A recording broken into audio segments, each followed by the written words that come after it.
She was supposed to die in Yemen. But instead of being buried with her team, Alexandra Alex Kane, one of the few female SEALs in the U.S. Navy, was spared by fate. 3 years later, under the guise of a logistics worker in Coronado, Alex lives like a ghost, swallowing pain and secrets day after day.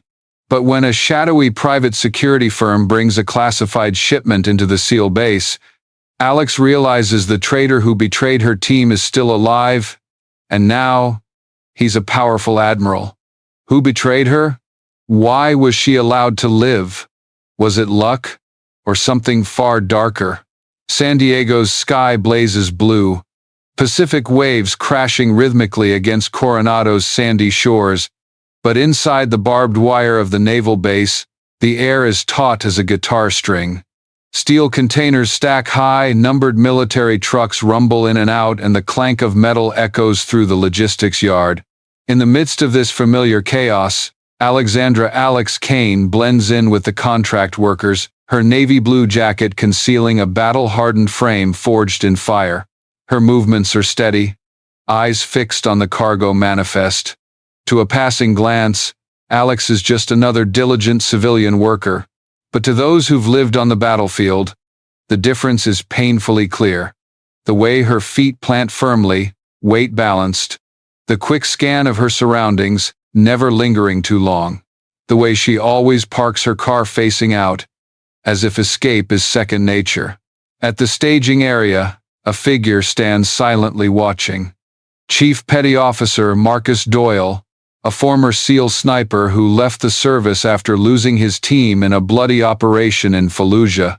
Now managing the logistics yard, his predator's instinct still glints in his sharp eyes. He watches Alex, his gaze narrowing. There's something in her movements, too precise for a civilian. A new truck rolls in. No Navy logo, no standard transport papers. On its door, a small emblem of Axiom Maritime Security, a private firm notorious for taking black contracts post-Middle East wars. Marcus frowns. That name stirs memories far from pleasant. Alex stands nearby, clipboard in hand. When the truck's back door swings open, instead of the usual 2 delivery men, 4 step out. Their gray-green uniforms are standard, but their movements, too familiar. Shoulders squared, eyes scanning every shadow, hands always near their weapons. A chill runs down Alex's spine. These men aren't just delivery workers.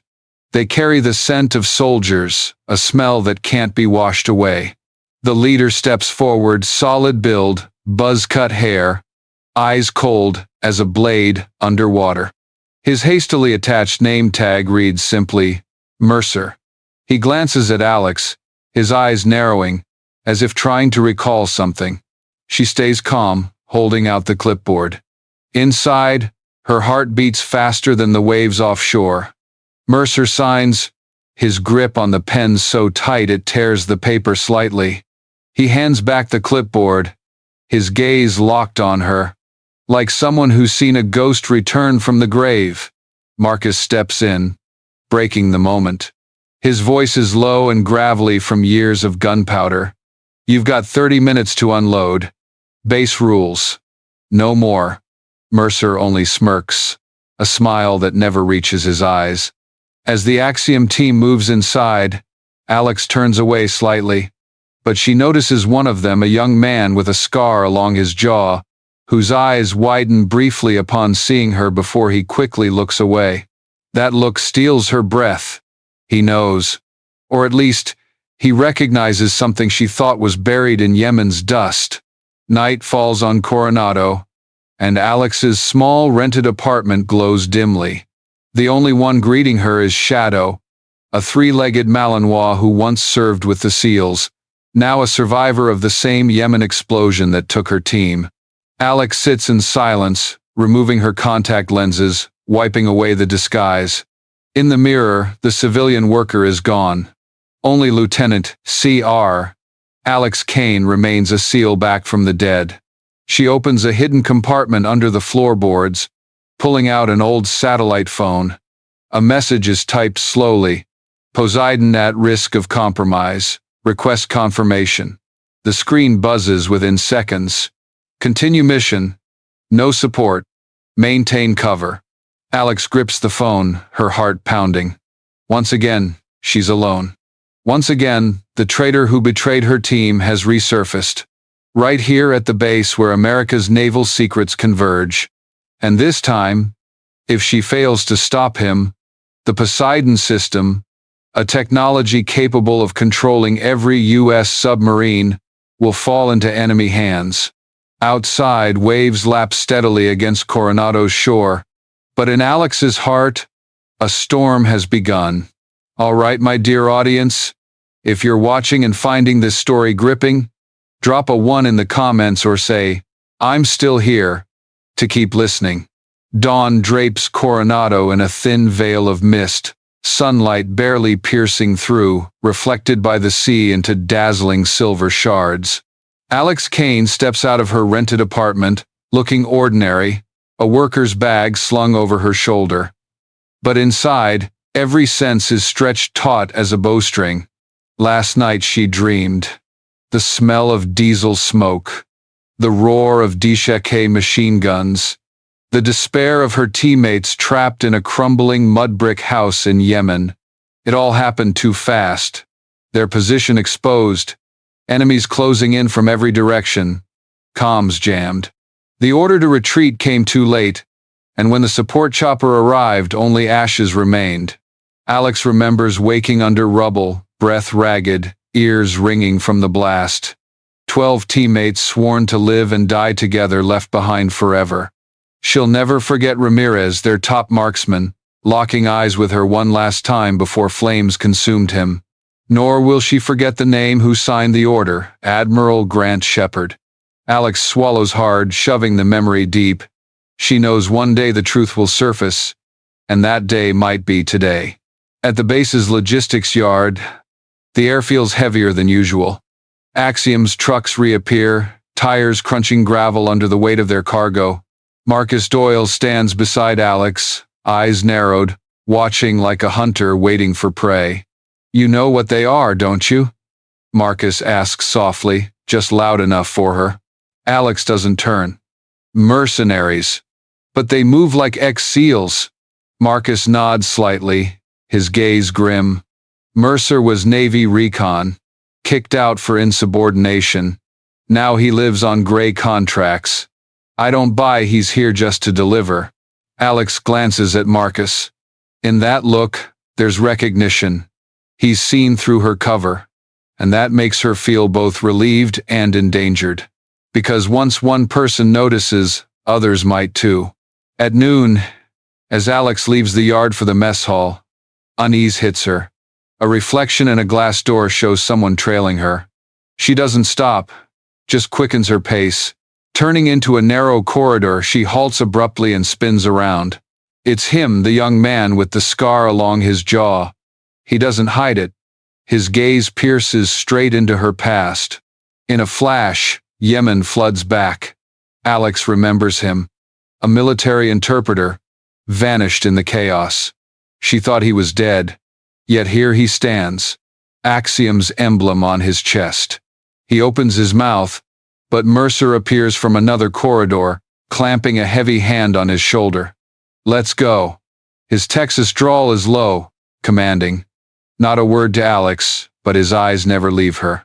They turn away, leaving the air thick with suspicion. That evening, Alex sits in Marcus's cramped office. The walls are lined with photos of old SEAL teams, young faces now just memories. Marcus shuts the door, pulls a chair to face her. "I checked your file. It's clean. Too clean. No gaps, no traces." He pauses, voice rougher. "Who are you, really?"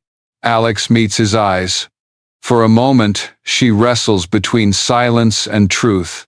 Then she says, low but firm, "I'm the one who was supposed to die in Yemen. Shepard betrayed us. I survived." Marcus stays silent for a long time. Finally, he exhales, nodding, as if piecing together a puzzle. "I believe you. But if Shepard's involved, this isn't just about a shipment. This is betrayal at the highest level. Before Alex can reply, the secure phone in her pocket vibrates. A brief message. Shepard arriving Coronado, inspecting shipyard. Her pulse spikes. It's no longer a rumor. The man who sold out her team is now stepping onto the very base where she hides. And before we dive back into the story, don't forget to subscribe and like the video. Oh, and drop a comment below to let us know where you're watching from. We'd love to hear it. San Diego's twilight falls. Fiery orange and red streaks reflecting off the sea, painting Coronado's harbor in flames. The naval shipyard glows like a fortress. Massive hulls rising from the water, lined up for inspection. The air smells of grease, steel, and discipline. Alex Kane moves slowly along a metal corridor, clipboard in hand, a technician's jacket draped loosely over her shoulder. She blends into the workers, lost in the crackle of welding torches and the creak of cranes. But inside, every nerve is on edge. At the far end of the dock, a convoy of black SUVs pulls up. A door opens, and Rear Admiral Grant Shepard steps out. Silver hair, shoulders squared, chest heavy with medals. To young sailors, he's the embodiment of Navy authority. To Alex, he's the shadow that stole her SEAL team in Yemen's night. She freezes, heart pounding. Memories overlay the present. Shepard's face under the dim glow of a command room, signing the deployment order coldly. Now that same face smiling, shaking hands with officers. A hand that can grant glory and take lives. Beside Shepard is Sean Mercer, in an Axiom suit. No uniform, but his stance, his gaze, every move screams special forces. Mercer scans the shipyard, his eyes briefly catching the workers. When they land on Alex, he pauses. One heartbeat, two, then he looks away, but a faint smile betrays he's taken note. Alex lowers her gaze, pretending to scribble notes, but tension surges within. If Mercer recognizes her, her cover is blown. Shepard and his entourage move toward the testing area. A large container opens, covered in green tarps. From a distance, Alex glimpses a sleek black cylindrical device studded with sonar sensors. Internal label. Poseidon system. Her throat goes dry. The intelligence was right. Poseidon. A technology that can disable every U.S. submarine, sever comms and cloak underwater movements, is in Shepard's and Axiom's hands. If it leaves Coronado, the Pacific naval balance could collapse. Marcus Doyle appears beside Alex, pretending to check a manifest. His voice is barely audible. I dug into the records. Axiom's contract didn't go through the Pentagon. It came straight from Shepard. Alex grips her pen, pulse hammering in her temples. Shepard has manipulated the system to bypass all oversight. That means he's not acting alone. They watch silently as the entourage departs. Shepard's shadow dark under the yellow lights. To Alex, it's as if her team's deaths echo again. Yemen's gunfire blending with his footsteps. As the shipyard quiets, Alex returns to her small apartment. She sits in the dark, hand resting on Shadow's rough fur, the three-legged Malinois resting its head beside her. Outside, the sea roars softly, like the whisper of unavenged spirits. Her satellite phone buzzes. A single message on the screen. Poseidon leaves Coronado in 72 hours. Target. Offshore deal. Alex clutches the device, eyes sharpening. Time is running out. And the man behind it all, Shepard, is now on the same base as her. Night cloaks Coronado, waves crashing like a heavy heartbeat. The naval base settles into quiet, but in Alex Kane's heart, the tension only grows. She sits at a small wooden table in her apartment, the silent satellite phone on its surface. The last message still burns. Poseidon leaves in 72 hours. She strokes Shadow's fur, the three-legged dog shifting slightly. In its eyes, Alex sees her own solitude reflected, a warrior who survived when her team did not. The next day, at the base's mess hall, The air feels deceptively normal. The clink of cutlery on trays, the thick scent of coffee filling the room. But Alex knows this calm is fragile. Mercer sits at a far table, back to the wall, eyes sweeping the room. Two other Axiom men join him, shoulders squared, hands under the table, clearly not here for a leisurely lunch. Alex stays composed, grabbing a tray and sitting in a shadowed corner. But she feels eyes boring into her. Looking up, she locks gazes with the scarred young man. He doesn't look away this time, holding her stare, as if signaling something. Leaving the mess hall, Alex walks down a quiet corridor. The echo of boots follows. Suddenly, a hand grabs her arm, pulling her into a dark corner behind a storage shed. It's him, the scarred man. His breath is quick, eyes darting warily. "My name's Ethan Cross," he whispers. "I know you're not a civilian worker." Alex clenches her fist, half a second from snapping his arm. But Ethan's voice carries desperation. "I saw you in Yemen. I know who you are." The air freezes. Alex feels the ground shift. Yemen, where her team was wiped out. Ethan was there. "You were supposed to be dead," Ethan continues, voice catching. "But I recognized you instantly." Mercer suspects too. He's just not sure yet. Alex reins in her anger, eyes sharp as knives. "What do you want?" Ethan exhales, reaching into his jacket, pulling out a small memory card tucked in crumpled paper. Shipping data. Account lists.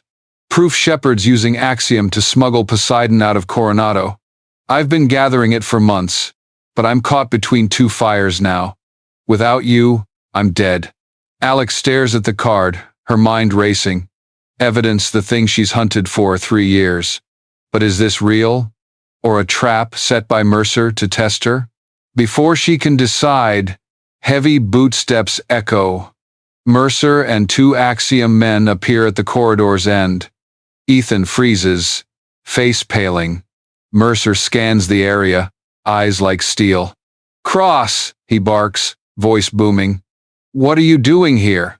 Ethan quickly hides his hand, slipping the memory card to Alex in a flash. She tucks it into her fist, stepping back, pretending she was just passing by. "Just checking the security route, sir," Ethan replies, voice steady but trembling slightly. Mercer squints, looking from Ethan to Alex. For a moment, his gaze lingers on her, like a predator sensing blood. Then he nods faintly, saying nothing more. "Back to your post." As the footsteps fade, Ethan turns to Alex, voice urgent. "They're watching me. If I disappear, use that data. Trust no one but yourself." Alex locks eyes with him, never easing her suspicion. But in Coronado's shadows, sometimes the only hand extended is the one you have to take. Are you still with me, dear audience? Take a moment to relax, maybe grab a glass of water, and keep listening to this gripping story. Drop a 1 in the comments if you're hooked. Don't forget to subscribe. Night falls on Coronado like a steel curtain. Yellow shipyard lights shimmer on the water, reflecting trembling streaks. The air is thick with oil, rust, and salt. Alex Kane stands still in the dark, body pressed against a row of containers, breath slow and shallow. In her gloved hand, a compact pistol is gripped tightly. Every sense hums like a taut string. Every sound, every shadow pulsing in her mind. Across the loading yard, black SUVs pull up. Doors open and Shepard steps out. His pristine white uniform stands out starkly against the heavy steel and darkness. Around him, Axiom's men move with precision, fanning out into a protective perimeter. Mercer leads, movement steady, eyes scanning like a scope. Their disciplined demeanor confirms it. These aren't just hired guns. They're shadows of dirty operations, souls sold to contracts. A large container opens. Under industrial lights, a matte black device gleams, its surface dotted with sonar sensors. Sleek but deadly. The Poseidon system. The heart of the submarine fleet, now a commodity in an illicit deal. Alex grips her pistol, anger rising in her throat. Yemen flashes back. Teammates falling in flames, final screams drowned in smoke, and Shepard's cold signature on the order that made it happen. Mercer signals. Men in black jackets close in on the container, checking seals, exchanging glances. An unmarked truck backs up, its rear open. The clank of metal as Poseidon is prepped for transfer echoes like a death knell. Alex tracks every move, her pulse matching the rhythm of the cranes. This is the moment she's waited 3 years for. Marcus Doyle, from another hidden vantage, signals through the dark. 3 fingers, then a fist. 3 minutes until the convoy leaves. 3 minutes to decide everything. Alex inhales deeply, her gun hand trembling slightly but her eyes icy. She's no longer a civilian worker, no longer a ghost. In this moment, every muscle, every vein is pure steel.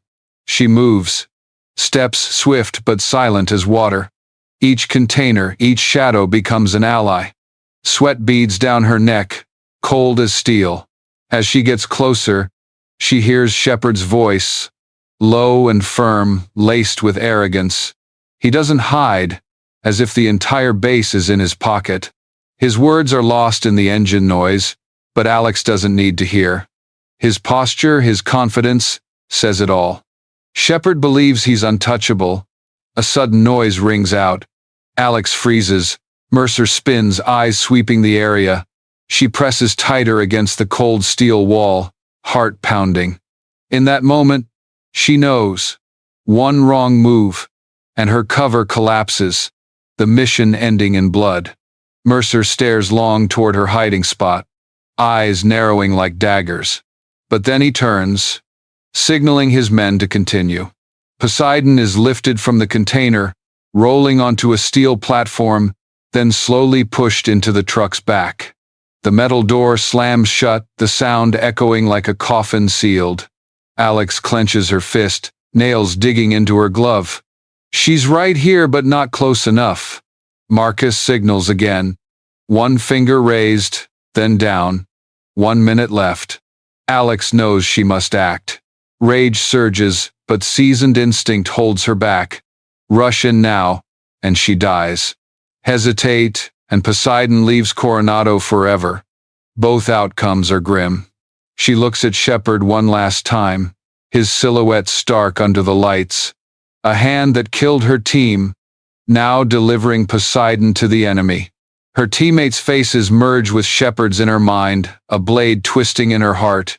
She knows pulling the trigger means no turning back.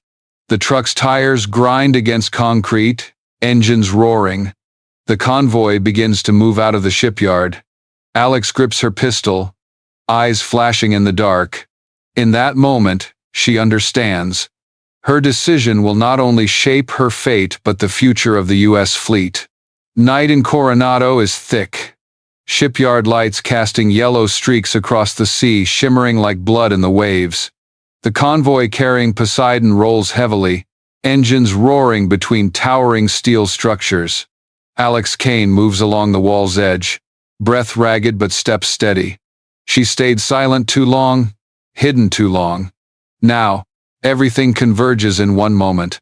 Sea wind whistles past, blending with her pounding heart. She bursts from the shadows, rolling onto the concrete, pistol raised. The first shot cracks, sharp, tearing the night. The escort vehicle's side mirror shatters, sparks flaring like fireworks. Shouts of alarm erupt, boots pounding. Axiom's team reacts instantly, weapons aimed at the lone figure daring to block the convoy. Alex doesn't retreat. Her hand is steady, body low, movements honed by thousands of hours and dozens of battlefields. She fires short, precise bursts. One Axiom man drops, his weapon skidding away. Another charges from behind the truck, but Alex's roll dodges his shot, answered by a swift strike to his throat, collapsing him like a cut string. In the gun's smoke and engine roar, a figure lunges. Mercer. Gray suit, broad shoulders, movements crisp. He needs no cover, advancing straight on, eyes gleaming like forged steel. A special forces soldier at home in chaos, now facing a former SEAL. Mercer's fist swings, powerful and clean. Alex dodges, feeling the force tear through the air, then counters with a sharp chop to his collarbone. Mercer takes the hit, staggering half a step but holding ground. He chuckles softly, a sound colder than the night's wind. The fight shifts from gunfire to flesh. Mercer attacks relentlessly, each blow like a steel hammer. Alex weaves, spins, using his weight against him. Their bodies tangle in flickering light, the heavy thud of impacts echoing through the shipyard. A roundhouse kick from Alex slams into his side. Mercer grits his teeth, lunging to lock her neck. She slips free, sweeping his legs, dropping him to one knee. But instantly, his massive hand grabs her jacket, yanking her down onto cold steel. They roll, grappling for a dropped weapon. The pistol skids, spinning before splashing into the water with a chilling plunk. No guns now, just life and death. Alex strains, pushing Mercer off her chest, but he presses down with brute muscle, eyes gleaming like a predator's. In that moment, the convoy's engines grow louder, tires crunching gravel as Shepard orders the move to continue. His shadow recedes, standing at the vehicle's door, glancing back with cold disdain. He doesn't need to fight. Mercer is enough. Alex clenches her jaw, memories of Yemen fueling her. Pain becomes strength. She surges, slamming her head into Mercer's chin, the crack of bone sharp. He staggers, and she seizes the moment. A slim ceramic knife, hidden at her side, flashes in her hand. She twists, the blade pressing against his carotid artery. Mercer freezes, breath hissing, sweat streaming down his temple. No taunts, no triumph. Just heavy silence. Alex pins him against the steel wall, eyes icy. But in the distance, the convoy clears the shipyard gate. Poseidon vanishing into the night. Gun smoke fades, leaving a sharp tang of powder. Alex breathes hard, knife still on Mercer, but her mind screams one truth. Shepard has escaped again. Poseidon is leaving Coronado, and now it's just her and Mercer's slumped form in the shipyard's shadows. The Coronado shipyard settles, yellow lights flickering, casting long shadows of massive steel pillars onto stained concrete. Sea wind carries a sharp salt tang, mingling with lingering gunpowder. Alex Kane stands still, knife pressed against Mercer's carotid. His breath is ragged, but his eyes remain defiant, like a cornered wolf refusing to yield. She pins him against the steel wall, feeling his massive frame tense like a cable. His pulse beats steady under the blade, each throb a reminder that one small move could end it. But victory doesn't sing in her mind. Only failure echoes. The convoy is gone, Poseidon lost. Silence stretches, broken only by waves lapping the harbor. Finally, Mercer lets out a low, gravelly chuckle from deep in his throat. Not the laugh of a victor, but of someone who knows the game is out of hand. Alex presses the knife harder, silencing him. Her eyes, dark and burning with rage, lock onto his. For a moment, Yemen floods back. Smoke, blood, teammates falling, Shepard turning away coldly. And now, this soldier, Shepard's loyal right hand, is hers.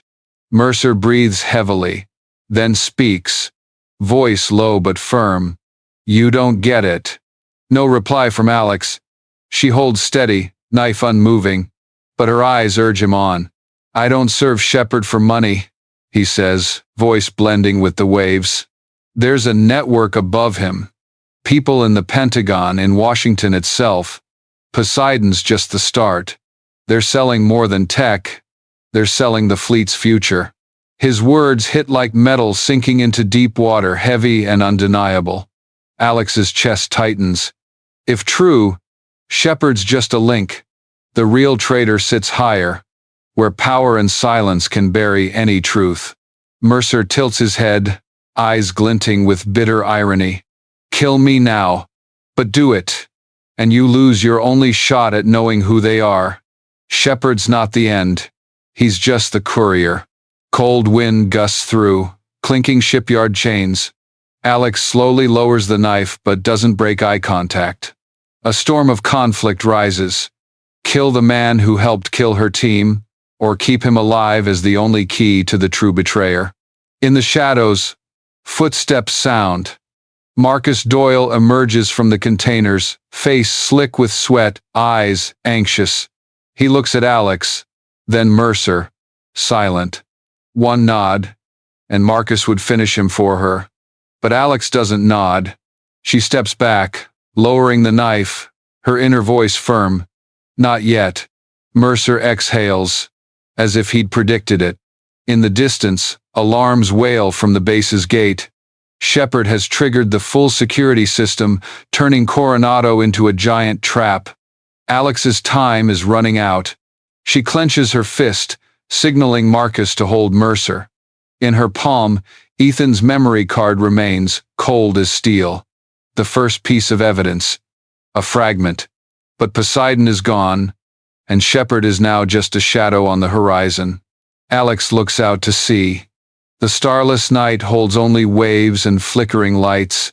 In that stillness, she vows, this darkness won't swallow the U.S. Navy again.